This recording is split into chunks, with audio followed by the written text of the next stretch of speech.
그리스도의 몸이라는 제목으로 하나님의 말씀을 증거하도록 하겠습니다.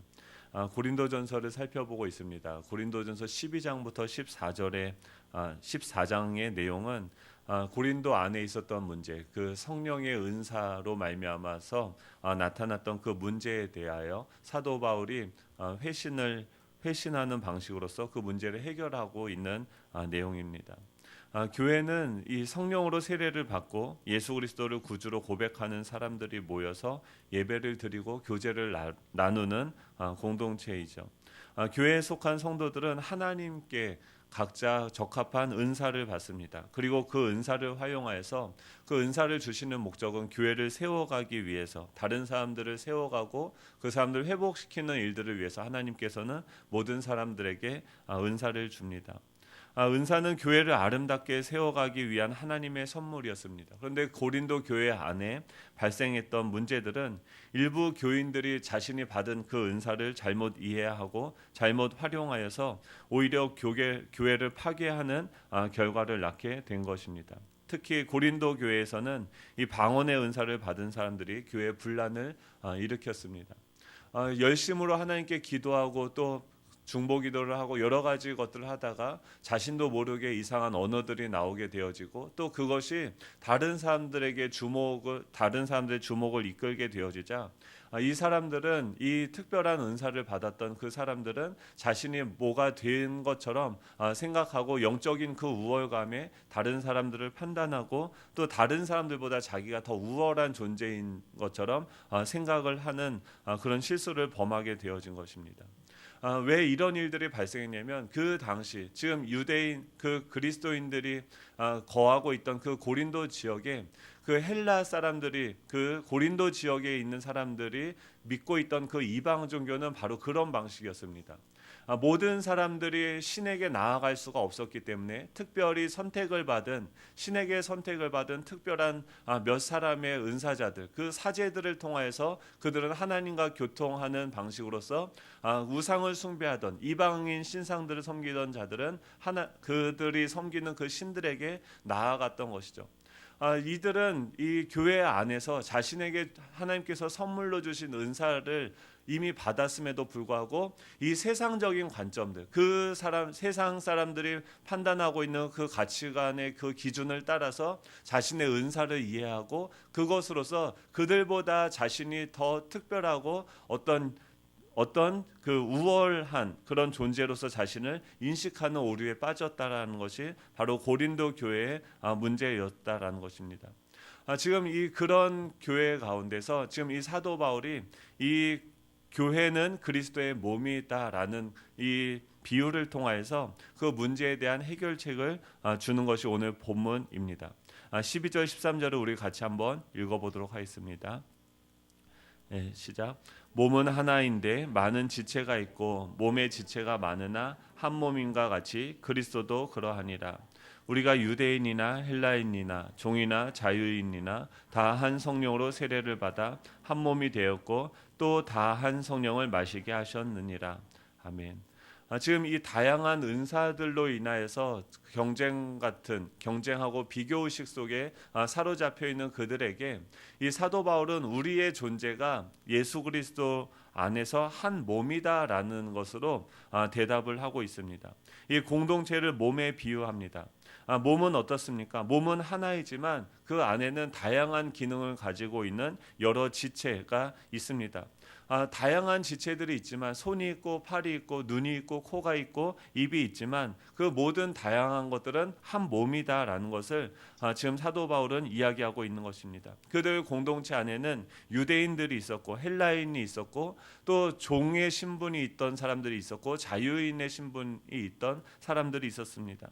그런데 그런 그들, 예전에는 이 세상적인 가치관으로 평가를 받던, 너는 유대인이야, 너는 헬라인이야, 너는 종이야, 너는 자유인이야 라고 평가를 받던, 그 판단을 받던 그 기준들이 다 한 성령으로 세례를 받음으로 말미암아서, 세례를 받았다는 것은 무엇입니까?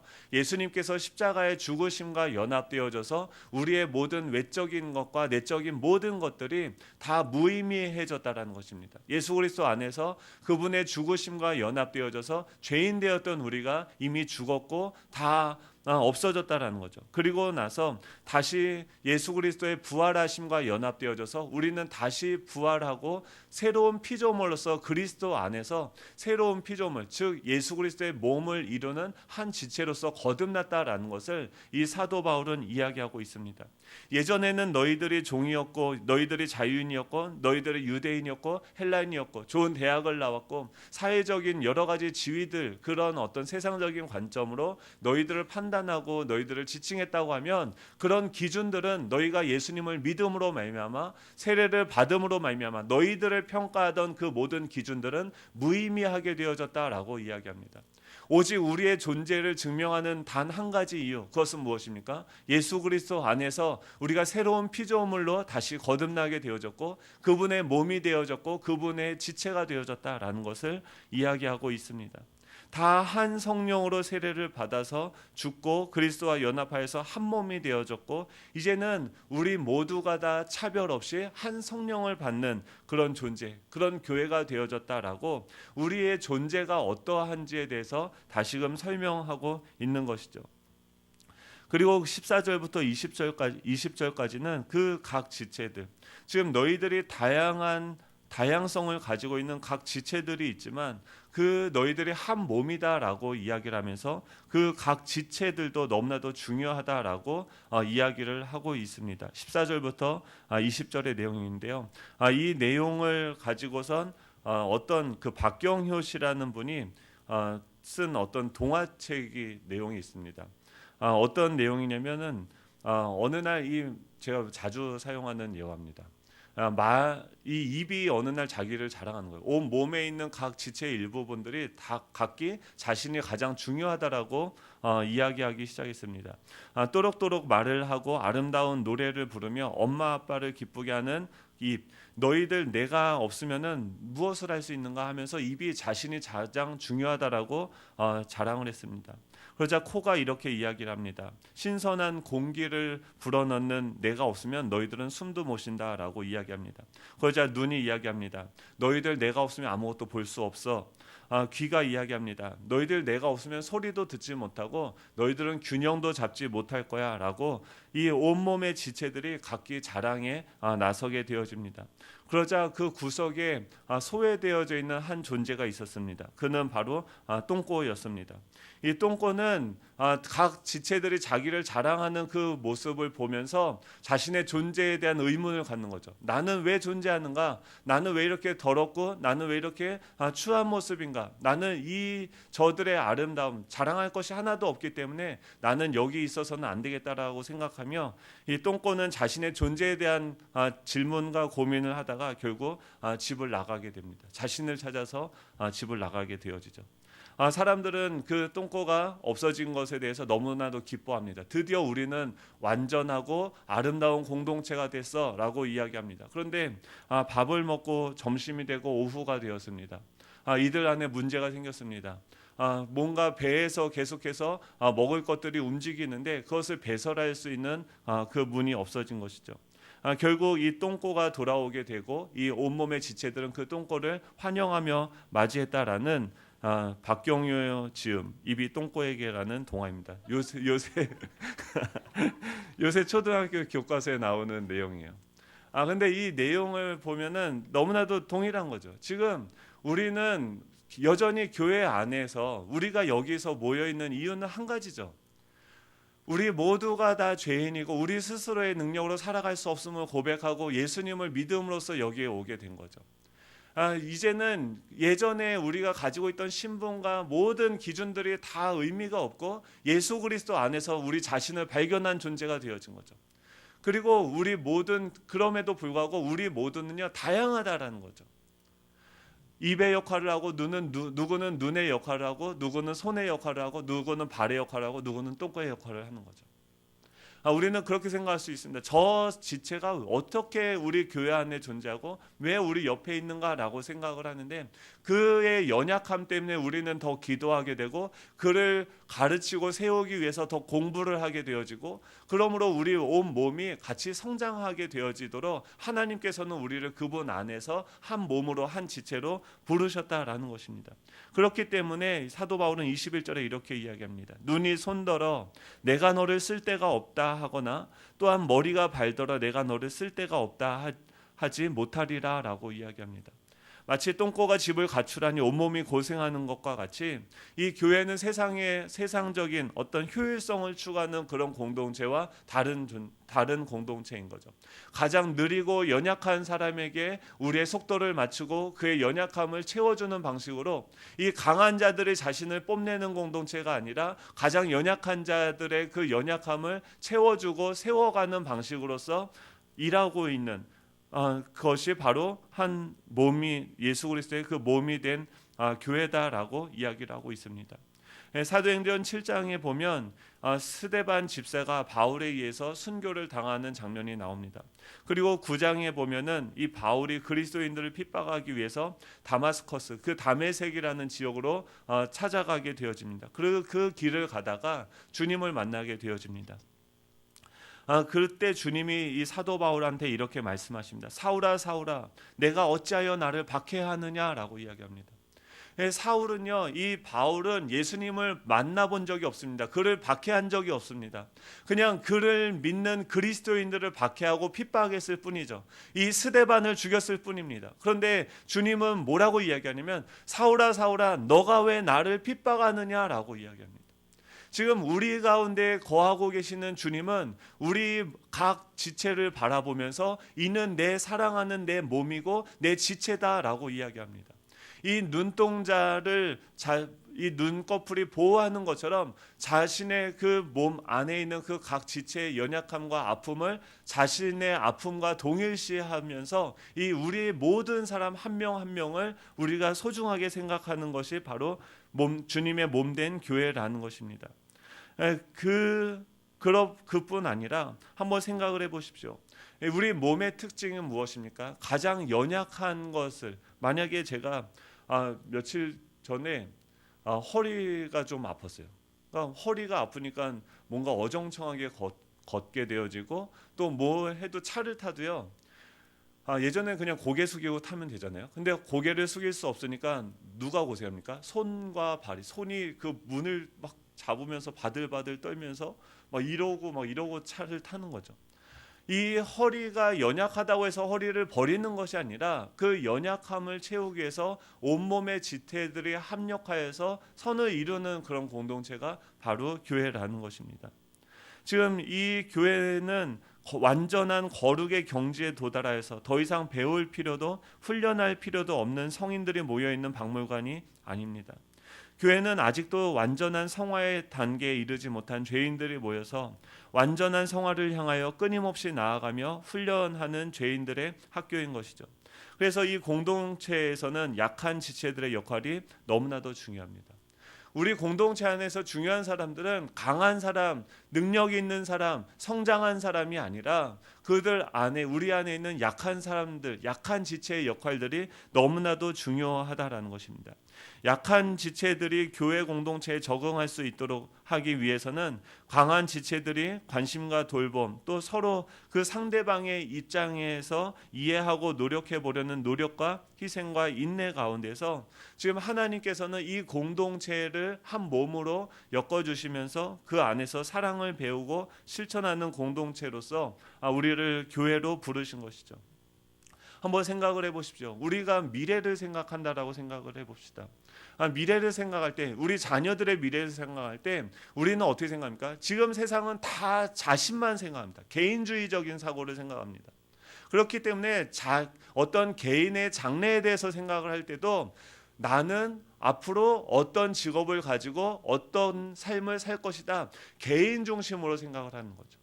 그런데 한번 우리 존재가 한 공동체고 한 몸인데 우리 온몸의 지체들이 각각 자신의 미래에 대해서 생각을 해보신다라고 생각을 해보세요. 손가락이 그러는 거예요. 야, 나는 열심히 운동해서 세상에서 가장 강력한 손이 될 거야. 손가락이 될 거야. 발가락은 점점 계속 우리 안에 있는 이 교회가 점점 능력을 잃어가는 이유가 무엇입니까? 각 지체들이 우리의 몸된 머리이신 예수 그리스도의 뜻을 따라서 하나 되어서 한 꿈, 한 생각, 한 마음, 한 말을 하는 것이 아니라 각기 따로 자신의 생각들, 자신의 미래, 각각 자신의 그 각 지체대로 개인주의적인 생각들을 가지고 살아가기 때문에 분열하게 되어지고 무기력하게 되어진 것이죠. 주님은 우리를 성도로 부르시고 우리를 교회로 부르셨음을 믿으시기 바랍니다. 우리의 미래는 동일합니다. 우리의 목적도 동일합니다. 우리가 이 땅에서 추구하는 그 가치들, 우리가 간절히 소원하는 그 소망도 같은 것이죠. 각자 자신의 자녀들만을 생각하는 것이 아니라 우리 공동체를 통하여서 지금 이 땅에 하나님께서 어떤 일들을 이루어 가실 것인지 그 우리의 머리 되신 그 하나님의 그 생각과 그분의 마음을 우리가 알고 그것을 이 땅에 이루는 것이 주님의 몸된 교회인 거죠. 근데 마치 이 중풍병에 걸린 것처럼, 뇌졸중에 걸린 것처럼 머리는 생각을 하는데 온몸은 무기력해져서 움직일 수 없는 것이 현대 교회가 아닙니까? 그것을 향하여서 고린도 교회에서는 그 당시에 어떤 그 비교의식에 사로잡혀서 각자 자신의 그 잘남을 자랑하던 그런 세속화가 그들 안에 들어왔다고 하면, 지금 21세기 우리 교회는 어떤 문제들이 있습니까? 각각 다 와서 자기 고민, 자기 문제만을 생각한다는 거예요. 내가 어떻게 하면 성장할 수 있을까? 어떻게 하면 더 잘 살 수 있을까? 근데 다 뭐냐면 나나.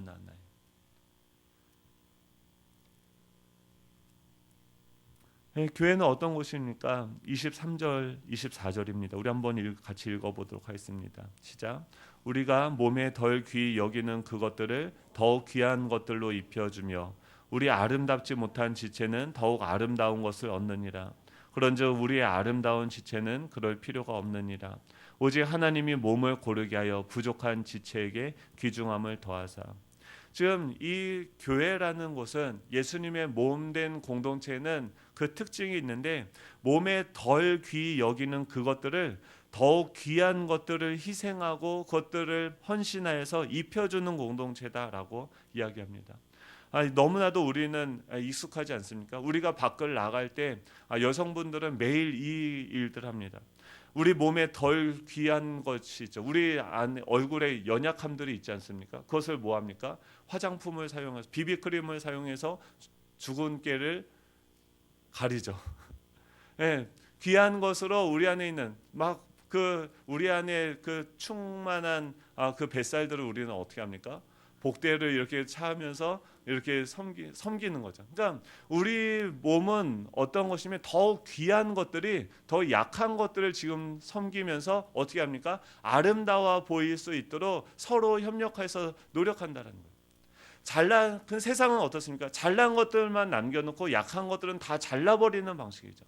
만약에 그런 방식으로 우리 몸에 손을 댄다라고 생각을 해보십시오. 남아있는 것이 없을 것입니다. 주님, 우리의 몸에 덜 귀히 여기는 그것들을 더욱 귀한 것들로 희생해서 입혀주고 우리의 아름답지 못한 지체를 더욱 아름다운 것을 얻는 방식으로 일하는 것이 바로 교회라는 것이죠. 또 24절, 25절입니다. 25절입니다. 우리 한번 25절, 26절 한번 같이 읽겠습니다. 시작. 몸 가운데서 분쟁이 없고 오직 여러 지체가 서로 같이 돌보게 하셨느니라. 만일 한 지체가 고통을 받으면 모든 지체가 함께 고통을 받고 한 지체가 영광을 얻으면 모든 지체가 함께 즐거워하느니라. 아멘. 몸 가운데서 분쟁이 있을 수가 없습니다. 온 몸이, 고통은 무엇입니까? 통하지 않을 때 온 몸에 왜 아픔들이 있습니까? 중의에서는 불통즉통이라고 이야기합니다. 몸 안에 어떤 부위가 어혈이 생겼던가, 만약에 손을 때려서 여기가 멍이 든다라고 생각을 해보십시오. 그럼 피가 고여서 어혈이 생긴 거예요. 멍이 든 거예요. 그러면 이 부위에는 혈관이 이렇게 움직이지 않지 않겠습니까? 통하지 않는 거예요. 그것이 아픈 거예요. 온몸에 아픈 이유는 하나입니다. 통하지 않는 거죠. 흐르지 않는 것이죠. 지금 우리의 연약함과 우리의 아픔은 어디 있습니까? 하나님과의 관계에서 통하지 않는 것이고 수평적인 우리 각 지체들의 관계에서 통하지 않는 것이죠. 그런 가운데서 어떻게 하면 이것이 통하게 되어지고 원활하게 하나님의 은혜가 우리를 통해서 흘러가고 우리가 성장하고 자라갈 수 있습니까? 오직 여러 지체가 서로 같이 돌보게 하셨다라는 거예요. 그래서 만일 한 지체가 고통을 받으면 모든 지체가 함께 고통을 받는 공동체가 우리 공동체이심을 믿으시기 바랍니다.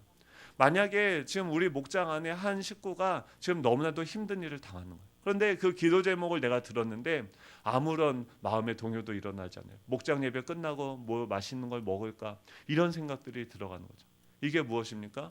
지금 내 몸에 뭔가 내가 영적으로 뭔가 문제가 생겼다라는 거죠.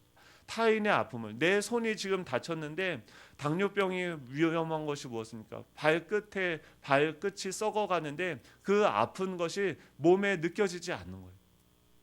문둥병이 무엇입니까? 계속해서 그런 것들이 아픔을 느끼지 못하는 것은 아주 심각한 질병에 걸려 있는 것이죠.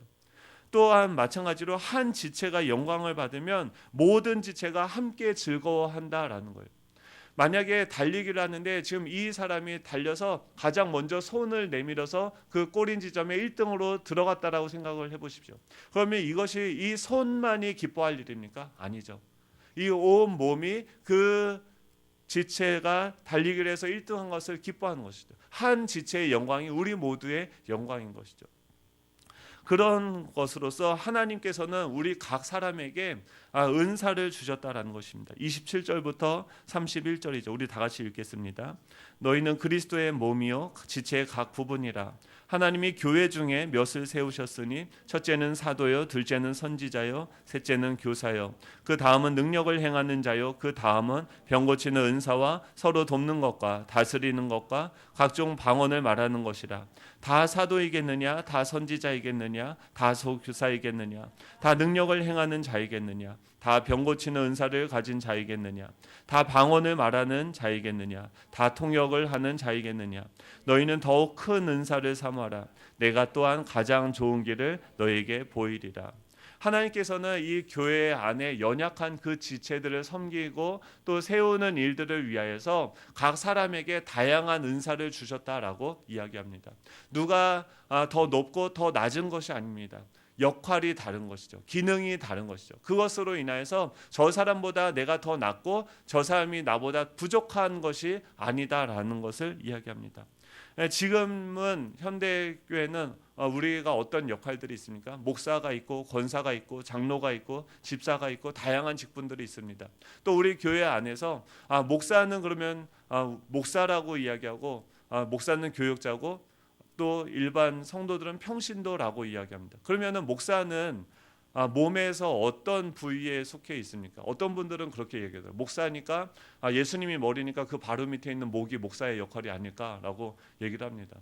너무나도 우리나라 안에 있는 어떤 그런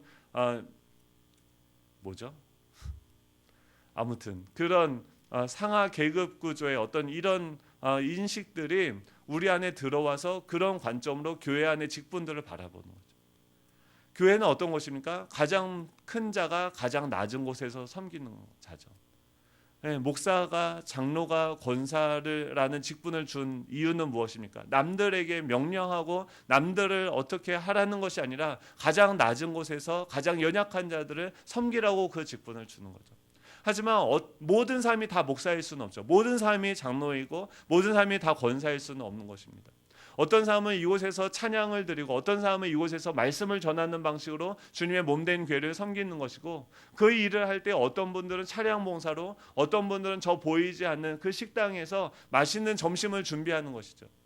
근데 그것이 그 식당에서 봉사하는 분들이 토스트를 만드는 분들이 커피를 만드는 분들이 덜 중요하고 더 어떤 낮은 위치에 있는 분들입니까? 그런 것이 아니다라는 것입니다. 각각 가지고 있는 은사와 달란트가 다른 것이지 하나님 안에서는 우리가 한 몸이고 한 지체고 그것을 통해서 목사는 뭘 하는 존재입니까? 교사인 거죠. 하나님의 뜻이 어떤 것인지를 공동체 가운데 드러내면서 그 하나님의 뜻에 의해서 공동체가 방향을 잡고 인도함을 받을 수 있도록 하나님의 말씀을 전하는 역할인 거죠. 그 이상 그 이하도 아니죠. 하나님 교회의 머리 되시는 분은 한 분이십니다. 예수 그리스도이신 거죠. 그 어떤 존재도 그 가운데서 자신을 드러내며 영향력을 행사할 수 있는 것이 아닙니다. 오히려 능력이 많은 자들이 연약한 자들을 섬기고 또 그들을 위해서 자신의 물질을 내요. 어떤 분들은 돈을 버는 은사가 있으세요. 그분들은 뭘 해야 돼요? 돈을 벌어야죠. 돈을 벌어서 교회 안에 있는 어려운 분들을 또 교회 안에 있는 하나님의 일들을 감당할 수 있도록 물질로 섬기는 거죠. 각자 은사가 다른 거예요. 그것을 가지고선 주님이 우리를 부르셨습니다. 목적은 무엇입니까? 그 한 영혼 안에 있는 하나님의 형상을 회복하고 또 이 시대 가운데 하나님의 나라를 회복하는 그 일로 주님께서는 2000년 전에 이 땅에 몸으로 오셨던 그 일을 우리를 통해서 지금 일하고 계시는 거죠. 우리 자신은 어떻습니까? 하나님께서는요 우리 모두에게 은사를 주셨습니다. 그 은사를 가지고 여러분들은 무엇에 어떤 목적으로 사용하고 계십니까? 주님을 위해서 사용하고 나의 잘남을 자랑하는 것이 아니라 연약한 자를 세우고 섬기고 함께 아파하고 함께 기뻐하는 일에 사용하는 저와 여러분이 되시길 간절히 소망합니다. 기도하겠습니다. 하나님 아버지 감사드립니다. 부족한 저희를 정말 죄인 되어서 죽을 수밖에 없었던 저희들을 그 크신 은혜로 그 크신 구원의 능력으로 하나님 우리를 불러주시고 구원하여 주시고 하나님의 자녀로 삼아주셔서 너무나도 감사드립니다. 하나님 우리를 구원해 주신 것뿐만이 아니라 우리에게 각자에게 은사를 주시고 또한 능력을 주시고 또 지혜를 주셨습니다. 하나님 이런 모든 것들이 다 아버지께로부터 왔고 아버지의 것임을 다시금 한번 고백합니다. 주님 이것이 나를 위하여서 주신 것이 아니라 교회 안에 있는 그 연약한 지체들 또 이 사회를 섬기기 위하여서 주신 하나님의 것임을 하나님 고백합니다. 온전히 주님의 그 소유권이 우리의 순종을 통하여서 드러나는 공동체가 되게 하여 주시옵소서.